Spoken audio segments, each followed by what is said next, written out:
മനുഷ്യവർഗം ഭൂമിയിൽ വരുന്നതിന് മുമ്പ് ഈ ഭൂമിയിൽ ജിന്നുവർഗം കഴിഞ്ഞിരുന്നു. അള്ളാഹു മലക്കുകളെ പ്രകാശത്താൽ സൃഷ്ടിച്ചു, അഗ്നി കൊണ്ട് ജിന്നുകളെയും സൃഷ്ടിച്ചു. കാമവും ക്രോധവും നൽകപ്പെട്ട വർഗമാണ് ജിന്നെന്നത്.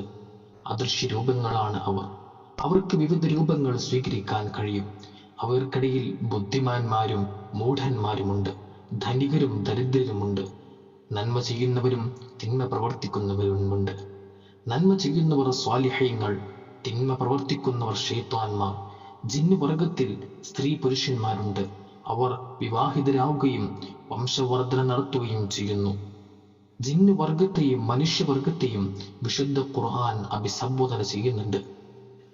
അന്ത്യനാളിൽ മനുഷ്യരെയെല്ലാം വിചാരണ ചെയ്യപ്പെടുന്നത് പോലെ തന്നെ ജിന്നുകളും വിചാരണ ചെയ്യപ്പെടും. മനുഷ്യർ ഭൂമിയിലെത്തുന്നതിന്റെ എത്രയോ കാലങ്ങൾക്ക് മുമ്പ് ജിന്നുകൾ ഭൂമിയിലെത്തിയിട്ടുണ്ട്.